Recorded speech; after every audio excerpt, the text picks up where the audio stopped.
Good morning, everybody. Welcome back to Cilinix Crypto. Hope you're all doing great. Hope you're having a great week so far, and welcome to this new video right here on Ethereum. We're going to do a full update here. We'll talk about the most likely scenario and just in general what's possible in terms of price action.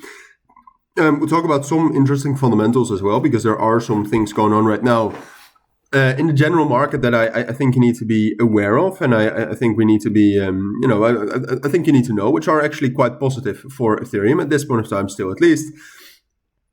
So that's what we're going to do. So let's get right into it. Now, something I haven't done this morning is look at the lower time frames here for Ethereum. So the very low time frames, where Ethereum has been relatively stable, but you can see, and this is also something we spoke about yesterday.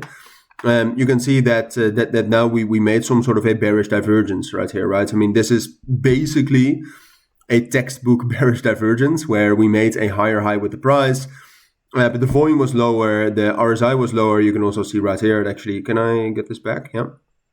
You can also see that the open interest was slightly lower, but that matters less. But you can also see RSI created a bearish divergence signal even. It was that clear. So overall, in combination with the price shifting below yesterday's value area, you can see we still opened in yesterday's value area, shifted below that. And so far, we're also respecting that. I would say the main level to really look at, and the main level that we can still break above in order to get a continuation up higher, which I think in markets like these, which, I mean, if you zoom out, they're very bullish, right? I mean, the volume we had, the technical moves we've had are all amazing. So the main level to watch for a potential bullish confirmation would, in my opinion, be around 3020. If we break above that, then we have broken above some sort of an intraday resistance level, but then we have also broken back into the value area of yesterday, which is usually a great sign.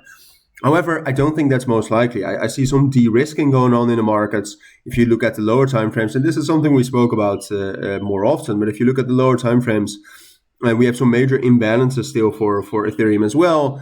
And we have a lot of imbalances, and I've said this before as well, but we have a lot of imbalances. I think it's unlikely that all of them are going to get filled, but the upper one, at least, seems quite likely to me. That historically happens quite often. So that would be a drop into 2850, and I think you need to be ready for a drop all the way into 2700 as well, and maybe a little bit below that. Do I think it's most likely we're going to drop down into that? No, but what you can see from the markets right now is that we do see some selling behavior going on, at least for Bitcoin.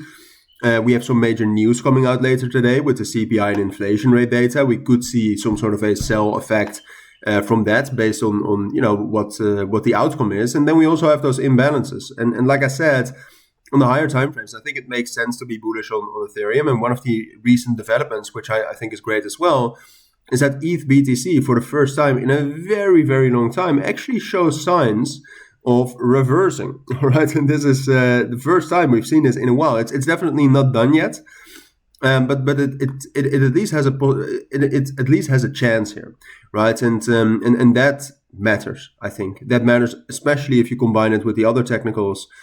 So I would say the same as what I said yesterday, is that I think it's most likely at least we will fill 2800, maybe get a spike down lower, but from there I do expect support, and I do expect a continuation up to 3200, 3300.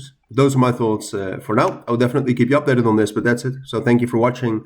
I'll see you all in my next videos, and bye.